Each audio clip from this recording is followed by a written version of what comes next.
Hello friends, मैं हूं नीरज और आप सभी का स्वागत है मेरे यूट्यूब चैनल पे।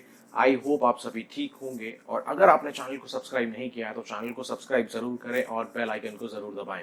और याद रहे कि fitness is not only body building.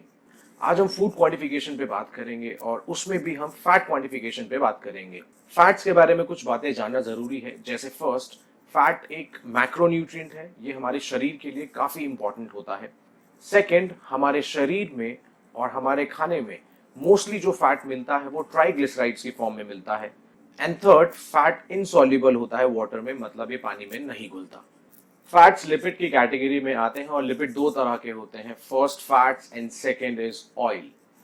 जो लिपिड्स रूम टेम्परेचर पे सॉलिड फॉर्म में होते हैं, एग्जाम्पल्स बटर, घी, पाम ऑयल, कोकोनट ऑयल, इन्हें हम फैट्स बोलते हैं। और वो लिपिड्स जो रूम टेम्परेचर पर लिक्विड फॉर्म में होते हैं, जैसे हमारे वेजिटेबल्स ऑयल्स, इन्हें हम ऑयल्स बोलते हैं। अब मैं आपको फैट्स के फंक्शंस बताता हूं। First, it helps making cell membrane. ये हमारे शरीर में जितने भी सेल्स हैं उनकी मेम्ब्रेन, मतलब उनकी परत बनाने में मदद करता है। Second, it's a source of energy. ये हमारे शरीर में ऊर्जा प्राप्त कराता है। Third, it provides insulation from extreme temperatures. ये हमारे शरीर को गर्म रखने के काम आता है। Fourth, it provides cushion against concussive forces, मतलब अगर हमें चोट लगती है तो हमारे फैट की लेयर हमारे इंटरनल ऑर्गन्स को डैमेज होने से बचाती है। फिफ्थ, इट प्रोवाइड्स सैटिस्फाइटी कंट्रोल, मतलब अगर आपने कोई ऐसी मील खाई है जिसमें ज्यादातर कैलोरीज फैट से डराइव हो रही है तो आपका पेट जल्दी भरेगा और आपको थोड़े लंबे समय तक भूख नहीं लगेगी। Sixth, it provides food it's flavour. ये आपके खाने में जो स्वाद आता है ये फैट्स की वजह से आता है। Seven, it carries essential nutrients, मतलब ये हमारे शरीर में कुछ इंपॉर्टेंट न्यूट्रिएंट्स होते हैं, उनको कैरी करके हमारे शरीर में ट्रैवल कराता है। वो कौन से वाइटामिन हैं? वो है vitamin A, vitamin D, vitamin E and vitamin के। अब जानते हैं कि लिपिड से कितने टाइप्स होते हैं।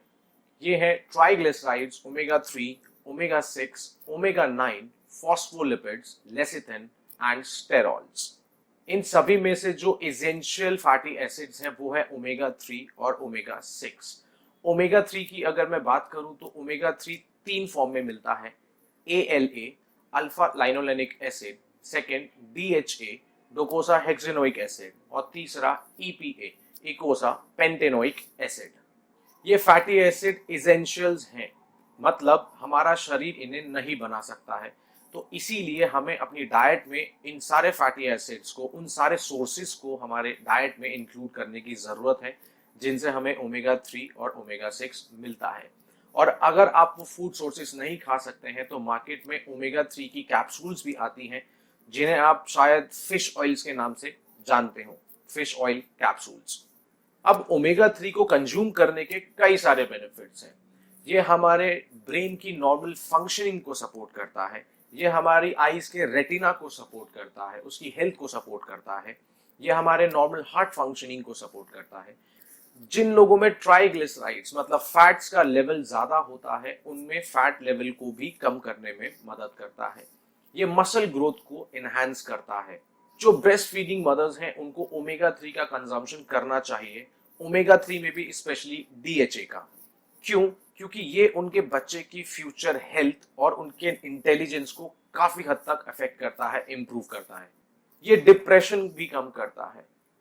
कुछ इन्फ्लेमेटरी डिजीजेस होती हैं, ये उन्हें भी कम करने में हेल्प करता है। साथ ही साथ ये कार्डियोवैस्कुलर रिस्क फैक्टर्स को भी कम करता है। ये वो फैक्टर्स हैं जिस वजह से आपको कार्डियोवैस्कुलर हेल्थ प्रॉब्लम्स होती हैं, चाहे वो ब्लड प्रेशर हो या हार्ट अटैक। लेकिन सिर्फ ओमेगा 3 कंज्यूम करने से ही आपके कार्डियोवैस्कुलर रिस्क फैक्टर्स कम नहीं होंगे। आपको उनको कम करने के लिए एक्सरसाइज, स्पेशली एरोबिक एक्सरसाइज करना जरूरी है। ये मसल सोरनेस को कम करने में भी हेल्प करता है। मसल सोरनेस क्या होता है? हम जब कभी भी थोड़ा ज्यादा वर्कआउट करते हैं, थोड़ी सी ज्यादा एक्सरसाइज करते हैं तो अगले दिन हमारा शरीर, हमारी मसल्स दर्द करती हैं। इसी को हम मसल सोरनेस बोलते हैं और ओमेगा 3 का कंजम्पशन इस मसल सोरनेस को भी कम करता है। तो ये सारे बेनिफिट्स आपको मिलेंगे अगर आपने अपनी डाइट में ओमेगा 3 और ओमेगा 6 को इंक्लूड किया तो। अब ये इसेंशियल फैटी एसिड्स आपको नेचुरल फूड सोर्सेज में भी मिलेंगे। वेजिटेरियन सोर्सेज में आप walnut, flax seeds, olive, soybean, canola ये सब चीजें खा सकते हैं। और नॉन वेजिटेरियन सोर्सेज में मोस्टली कोल्ड वाटर फिशेस जैसे ट्यूना, सैल्मन, ट्राउट, कॉड ये सारी चीजें खा सकते हैं।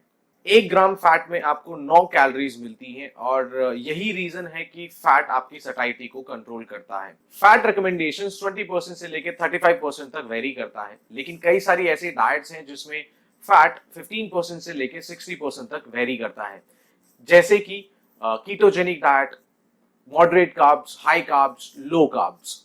अब ये बहुत इंडिविजुअल है। अगर आपको फैट्स खाने से कोई प्रॉब्लम नहीं होती या आप वो खाना या वो मील एंजॉय करते हैं जिसमें फैट की क्वांटिटी ज्यादा है, तो you are good to go. आप 35 से लेके 60 के बीच में कहीं पे भी जाकर कितना भी परसेंटेज ऑफ फैट आप रख सकते हैं। लेकिन मान लीजिए मुझे फैट खाना पसंद नहीं है, या अगर मैं ज्यादा फैट खाता हूं तो मुझे प्रॉब्लम्स होती हैं। कैसी प्रॉब्लम्स? एसिडिटी हो गई, गैस्ट्रिक प्रॉब्लम्स हो गई, तो मैं अपने फैट कंजम्पशन को मिनिमम रखूंगा, लेकिन मैं ये मेक श्योर करूंगा कि मैं आरडीए से नीचे नहीं जा रहा हूं, जो कि 20% है। अब हमने फैट खाया, हमारी बॉडी ने उस फैट को डाइजेस्ट किया, लेकिन डाइजेस्ट होने के बाद इस फैट को पूरे शरीर में लेकर कौन जाएगा? ट्रांसपोर्ट कौन करेगा? तो इन फैट्स को ट्रांसपोर्ट करने के लिए हमारे शरीर में कुछ प्रोटीन्स होते हैं। इनके नाम है chylomicrons, VLDL very low density lipoprotein, LDL low density lipoprotein, HDL high density lipoprotein. हो सकता है आपने एलडीएल और एचडीएल के बारे में सुना होगा। देखिए, जो फैट हम खाने में खाते हैं उसे हम डाइटरी फैट्स बोलते हैं, और डाइटरी फैट्स को पूरे शरीर में ट्रांसपोर्ट करने का काम काइलोमाइक्रॉन्स का होता है। हमारा शरीर खुद से ही कई सारे ऐसे फैट्स बनाता है, इवन वो सारे कोलेस्ट्रॉल्स बनाता है जितने की शरीर को जरूरत होती है। अब कुछ फैट्स और कोलेस्ट्रॉल को लिवर से भी पूरे शरीर में ट्रांसपोर्ट कराने की जरूरत होती है, और इसको वीएलडीएल ट्रांसपोर्ट करता है। जब ये वीएलडीएल यूज हो जाता है और इसमें ज्यादातर कोलेस्ट्रॉल बचता है, तो वीएलडीएल अपने आप को एलडीएल में कन्वर्ट कर लेता है। अब आपने सुना होगा कि कोलेस्ट्रॉल हमारे शरीर के लिए अच्छा नहीं है। ऐसा क्यों है? मान लीजिए एक लड़का है टॉम। अब टॉम वो सारी चीजें खाता है जिसमें ज्यादा कोलेस्ट्रॉल है। अब होगा क्या? जब टॉम वो सारी चीजें ज्यादा खाएगा जिसमें कोलेस्ट्रॉल ज्यादा है, तो उसके ब्लड में कोलेस्ट्रॉल का लेवल बढ़ेगा।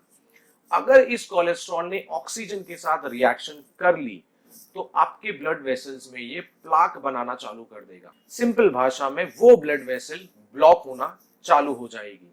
मान लीजिए जिस ब्लड वेसल में प्लाक बन रहा है या ब्लॉकेज बनना चालू हुई है, वो हार्ट के किसी एक पर्टिकुलर पार्ट पे ब्लड सप्लाई करता है। अब ये जानना जरूरी है कि हर किसी सेल को जिंदा रहने के लिए एनर्जी की जरूरत होती है, और एनर्जी हमें खाने से मिलती है, लेकिन खाने को तोड़ना भी जरूरी होता है, तभी उससे एनर्जी निकलती है। अब खाने को तोड़ने के लिए हमें ऑक्सीजन की जरूरत होती है, और ऑक्सीजन को ब्लड ही हमारे पूरे शरीर में ट्रांसपोर्ट करता है। अब जिस ब्लड वेसल में प्लाक फॉर्मेशन हो रहा है, ब्लॉकेज हो रही है, वही ब्लड वेसल हार्ट के एक पर्टिकुलर पार्ट पे ब्लड सप्लाई कर रहा है। मान लीजिए पूरा प्लाक फॉर्मेशन हो गई, पूरी की पूरी ब्लॉकेज हो गई। अब यहां से जो ब्लड आ रहा था वो आना बंद हो गया। होगा क्या? जिस पर्टिकुलर पार्ट में वो ब्लड सप्लाई कर रहा था वो डेड हो जाएगा, और यही एक रीजन है कि लोगों को हार्ट अटैक एक्सपीरियंस होता है। तो याद रहे, अगर आपका सैचुरेटेड फैट्स का कंजम्पशन ज्यादा है, या अगर आपकी ब्लड रिपोर्ट में आता है कि टोटल कोलेस्ट्रॉल ज्यादा है या एलडीएल ज्यादा है, तो आप मेडिकेशन से तो ठीक हो जाएंगे, लेकिन वो कोलेस्ट्रॉल के वापस आने के चांसेस होते हैं। इसीलिए अगर आप चाहते हैं कि कोलेस्ट्रॉल आपके शरीर में ना बने और प्लाक फॉर्मेशन ना हो, आपको बीपी की प्रॉब्लम्स ना हो, आपको कभी हार्ट अटैक ना हो, तो आपको एक्सरसाइज करना जरूरी है, स्पेशली कार्डियोवेस्कुलर एक्सरसाइजेस, जिन्हें हम एरोबिक एक्सरसाइज भी बोलते हैं। चलिए मैं आपको एक क्विक रिकैप दे देता हूं। हमने ये जाना कि फैट एक मैक्रोन्यूट्रिएंट है और ये हमारे शरीर के लिए काफी इंपॉर्टेंट है। ये हमारे शरीर में और हमारे खाने में मोस्टली ट्राइग्लिसराइड्स की फॉर्म में मिलता है। ये पानी में इनसॉल्युबल होता है, पानी में घुलता नहीं है। फैट्स के कई सारे फंक्शन है, चाहे वो सेल मेम्ब्रेन बनाना हो, इंसुलेशन प्रोवाइड कराना हो, कुशन की तरह काम करे, आपको सैटिस्फैक्टी कंट्रोल करे, आपके फूड को फ्लेवर दे, आपके न्यूट्रिएंट्स जो आपके एसेंशियल न्यूट्रिएंट्स हैं उनको आपके शरीर में ट्रांसफर कराए। ये कई सारे फंक्शंस हैं जो फैट्स करता है। अब इसी में कुछ इंपॉर्टेंट या एसेंशियल हमारे कुछ फैटी एसिड्स थे जिनका नाम था ओमेगा 3 और ओमेगा 6। इनके मैंने आपको सोर्सेज बताया कि आप वेजिटेरियन सोर्सेज में से इसको कंज्यूम कर सकते हैं, आप नॉन वेजिटेरियन सोर्सेज में से इसको कंज्यूम कर सकते हैं, और अगर आप इसको नेचुरली नहीं खाना चाहते हैं तो आप इसको सप्लीमेंट भी कर सकते हैं। ये फिश ऑयल के नाम से मार्केट में मिलता है या फिर ओमेगा 3 कैप्सूल्स के नाम से मिलता है। इसके कई सारे फंक्शंस हैं जो मैंने आपको बताया, जो ये हेल्थ बेनिफिट्स ओमेगा 3 देता है। ये ब्रेस्ट फीडिंग मदर्स के लिए भी अच्छा है, हाइपरटेंशन को भी कम करता है, ब्रेन हेल्थ के लिए अच्छा है, आई साइट के लिए भी अच्छा है, फैट कम करने में काम आता है, मसल ग्रोथ के लिए भी काम आता है, और कई सारे ऐसे फंक्शंस हैं।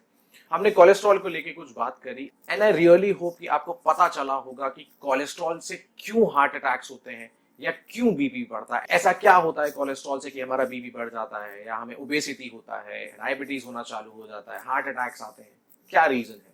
सो फ्रेंड्स, आज के लिए सिर्फ इतना ही, and I really hope this video stands helpful for you all.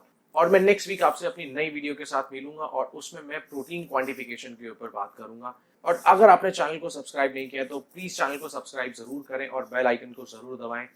Thank you and bye bye.